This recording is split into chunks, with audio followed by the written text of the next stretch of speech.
चला कि उसका अष्टम काल कहीं और जन्म ले लिया तो कंस दुखी हो गया। इधर मैया यशोदा के यहाँ 80 वर्ष की मैया है, कोई छोरा छाबड़ा ना है भाई। तो मैया बड़ी दुखी रहा कर कि लाला हे ठाकुर जी, हे भगवान जी, हम तो 80 वर्ष के है गए, अब पता नहीं कब आपको कृपा से मोए लाला के दर्शन होवे, बड़ो परेशान रहो करे। तो बाबा ने जप पे पंडितन को बिठाए दो कि महाराज जी आप तो जप शुरू करो। तो सबरे बाबा जप करने लग गए, संतान गोपाल मंत्र का जप। तो जिसके संतान नहीं हो रही हो तो एक संतान गोपाल मंत्र आता है, आप व्यास मंच के पीछे मिले तो वो आपको मैं लिख करके दूंगा। शास्त्र की मान्यता है कि उसको जो जप करता है उसके घर में श्री ठाकुर जी संतान प्रदान करवाते हैं। तो हुआ क्या, बैठ गए जब ब्राह्मण, तो बाबा जी को मन तो नहीं लगे, तो बाबा जी माला लेके बैठ गए। अब सबरे जपे भगवान को नाम, अब बाबा जी को तो मन लगे ना, वही माला लेके बैठे, हे भगवान अब ये तो भयो ना है, आगे को पतो ना है, जाने कब होएगो, बड़े बड़े। तो सुनंदा ने जब देखा कि चदरिया उठा के कि लालो भयो है, तो बड़ी जोर से, अब ननद रानी चुकी होती ना इनको, अबर भाभी जी के कोई संतान होवे तो ननद जी पहले ही आ जावे, बहुत जल्दी रहती है, में हाथ बटा लेती है और थोड़ा कुछ लेवे देवे की बात हो जाती है। बहुत सी ननद जी यहाँ बैठी होंगी, आप अपने बारे में ना सोचें। अच्छा आप भी किसी की ननद है? हाँ, तो लेवे देवे की बात हुए भाई, ये तो सगुन की बात है, अच्छी बात है, भैया ते नाय कहें और कायते कहें। तो सुनंदा ने जब देखा कि लालो भयो तो बधाई हो गायबे लग गई। तो बाबा ने पूछी का भयो, तन सुनंदा ने कहा भैया तू चुप हो जा, बधाई हो लालो भयो है। ओहो अब तो बाबा बड़े खुश हो गए, इतना प्रमुदित हुए कि पूरे ब्रजमंडल में दुहाई लगा दी, आओ सब नंद बाबा आज दान करेंगे सब। अरे जैसे कल परीक्षित जी ने आपको न्यौछावर दी ना, वैसे ही बाबा जी लुटाए लग गए। अब जो सबने सुनी कि नंद बाबा के यहाँ छोरा भयो है, तो सब रे 80-80 बरस की मैया भाग खड़ी हुई। अब 80-80 बरस की मैया, कपड़ा तो है नहीं, तो वही शादी को जोड़ा निकालो जो 80 बरस पहले पहना था, और लंबे लंबे 80 बरस की मैया लंबे लंबे लहंगा पहन के चली, तो रोड पे जा रही झाड़ू लगाते हुए, कितने लंबे लंबे, शरीर तो अनफिट हो गया ना। अब चल दी मैया बाबा के हैं, और बाबा इधर बड़ा धन संपत्ति लुटा रहे। एक पंडित जी एक गेट नंबर 1 पे गए, तो वो चांदी के बर्तन उनको मिले, तो लेकर के आए। तो दूसरे पंडित जी मिल गए, बोले तुम्हें क्या दान में मिला? बोले चांदी के पात्र हम तो लेके आए हैं। तो उसने कहा बाबरे कहीं के गेट नंबर 2 पे जाता था तो सोने के पात्र मिलते। अब उस ब्राह्मण ने चांदी के बर्तन वहीं पर फेंक लिए, गेट नंबर 2 पे चल दिया। 2 पे पहुंचा तो सोने के लेके आया, तब तक तीसरा मिल गया। बाबा ने तो एक कहा दियो, अरे भैया हम तो सोने के बर्तन लेके आए हैं। अरे राम राम राम, कहीं गेट नंबर 3 पे जाता तो तुझे हीरे मिलते, आओ तो वो सोना वहीं पर फेंक दिया, हीरे लेने चल दिया। सुखदेव जी कहते हैं परीक्षित, भगवान नारायण के जन्म पर मानो मैया लक्ष्मी पूरे ब्रजमंडल में ताता थैया करके नृत्य कर रही है। ऐसे सुंदर सामने के धन संपत्ति बाबा लुटा रहे हैं।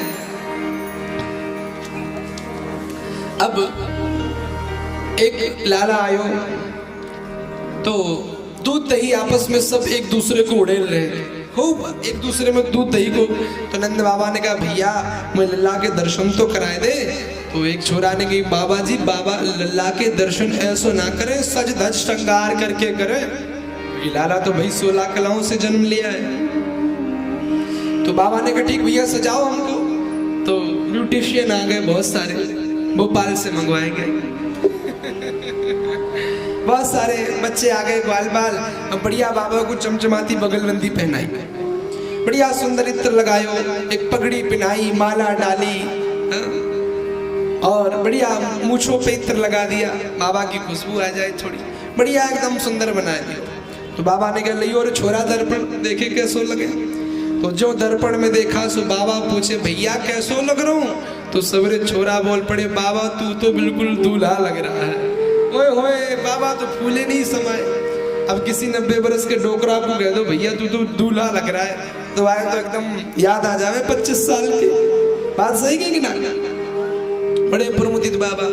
अब जो बाबा अंदर चल दिए तो सब ग्वाल वालों ने बाबा को पकड़ लिया। नंद जो ग्वाल ने आ पकड़े कहीं लोगन नाचन को व्यवसाय। गोद भरे कसी फेंट चले तब नंद बाबा सबके मन भाए। नाचत देख के नंद बाबा सब नाचत नाचे मंगन छाए। सब नंद बाबा को पकड़ के ले गए, नाचने लग गए। अब जो नाचने लगे तब तक एक छोरा नाचते नाचते नंद बाबा को देखा और का होने ला दधि नंद के ऊपर तारी दयो सब लोग हंसाए। का होने ला दधि नंद के ऊपर तारी दयो सब लोग। बाबा सुंदर बन करके गए थे, नाच रहे थे, लेकिन वहां देह को महत्व कोई नहीं दे रहा है। जहां लल्ला को जन्म होता है वहां मन का महत्व होता है। बाबा नाच रहे थे कि एक छोरा आयो और बढ़िया दही को मटका लियो बाबा के ऊपर डाल दियो।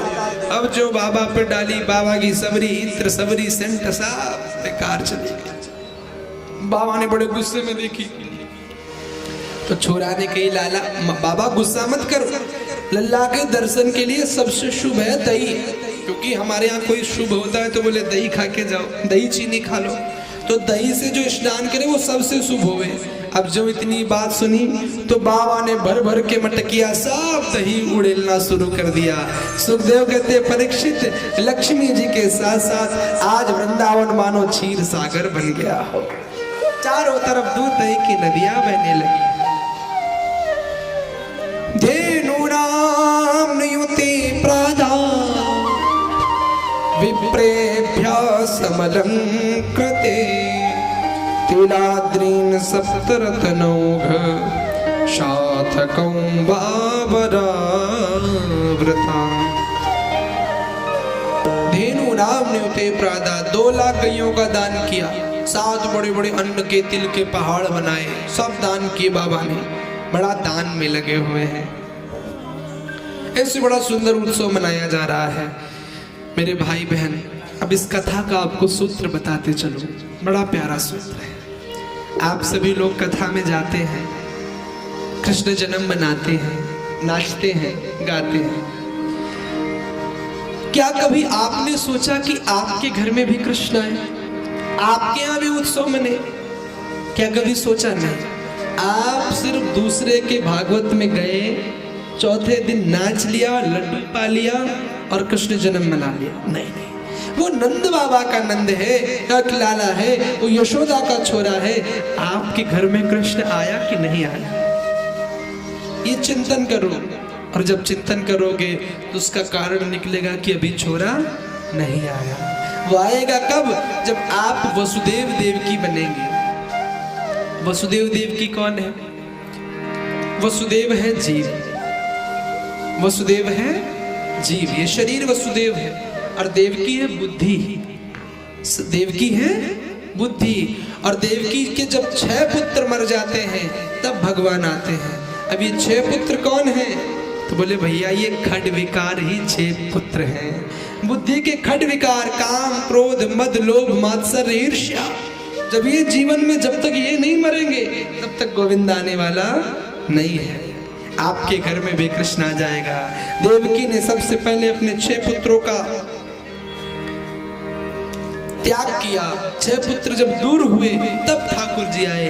आप भी अपने जीवन में 6 चीजों को निकाल दीजिए, काम क्रोध मद मात्सर्य लोभ ईर्ष्या।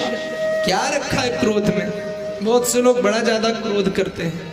क्रोध से बुद्धि नाश होती है क्रोध से जीवन में, अच्छा साइंस के हिसाब से भी क्रोध, जो ज्यादा क्रोध करते हैं वो कम जीवित रहते हैं, जल्दी वो उनको हार्ट अटैक ये वो सब बीमारियां ज्यादा आती हैं, क्योंकि जो ब्लड सर्कुलेशन होता है ना, शरीर का रक्त संचार, वो बड़ा गड़बड़ हो जाता है क्रोध से। शरीर मानसिक रूप से जो नसें होती कमजोर हो जाती हैं। तो जीवन में क्रोध का परित्याग करें, क्रोध से दूर रहे सदैव, क्योंकि क्रोध में लिया गया फैसला आपके लिए सदैव हानिकारक होगा। कभी भी आप एक्सपीरियंस करके देख लीजिए, आप सभी तो अनुभवी व्यक्ति हैं, बहुत जिंदगी आप लोगों ने जी ली, कि ये तो अनुभव की बातें हैं। तो आपको तो पता होगा, आपने जितने भी आज तक क्रोध में फैसले लिए होंगे सारे निगेटिव गए होंगे, गलत गए। क्या फायदा? बढ़िया शांत मन से रहिए, स्थिर रहिए, आनंदित रहिए, देखा जाएगा जो ठाकुर जी चाहेगा, काहे को चिंतापन करे। अच्छा एक काम और, उसके बाद भी कृष्ण आए, लेकिन कृष्ण के आनंद की प्राप्ति नहीं हो पाई, वसुदेव देवकी भी बन लोगे तब भी कृष्ण नहीं मिल पाएगा, आपका होकर भी दूर हो जाएगा। आपका बनेगा कब? जब आप नंद और यशोदा बनोगे। अब नंद यशोदा क्या है?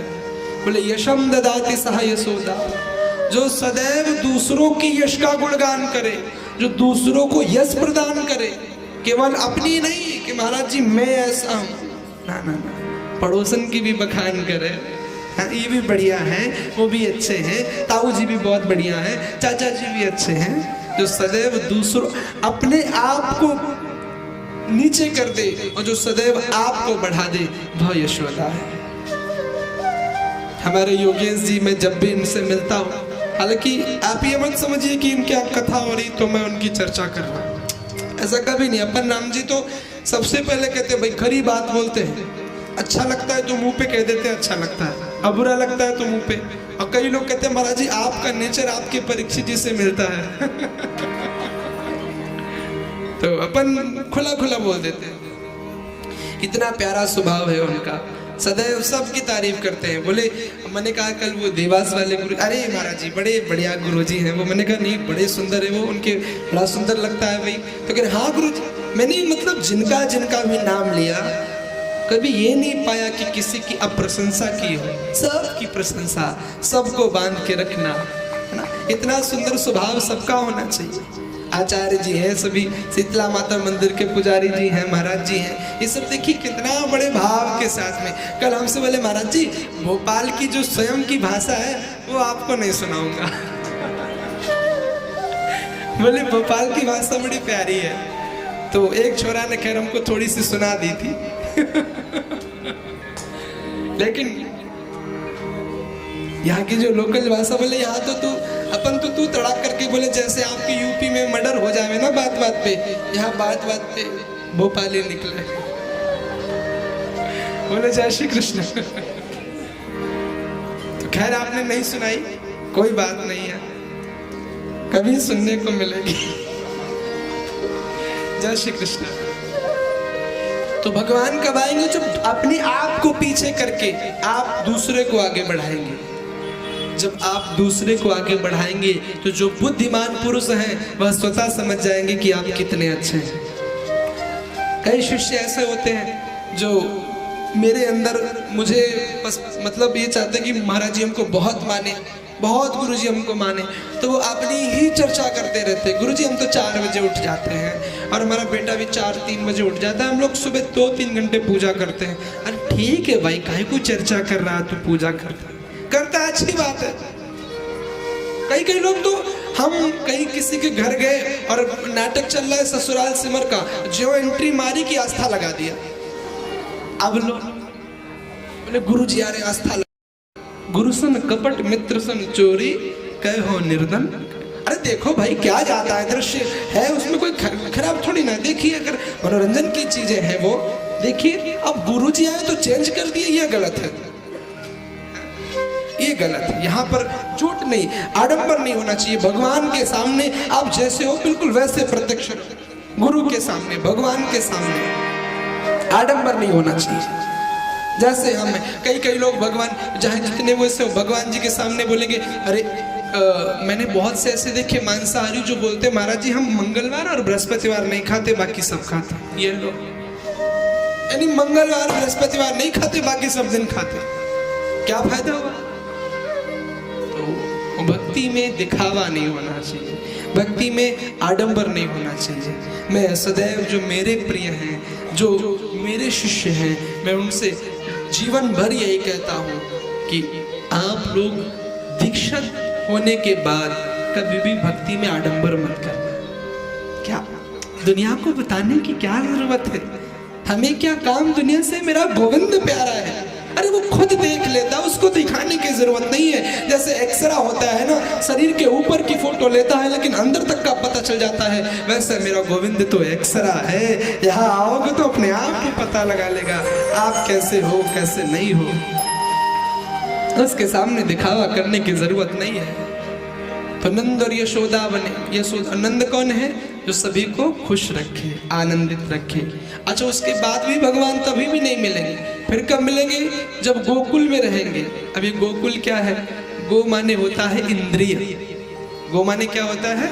इंद्रिय, और कुल माने समूह, कुल माने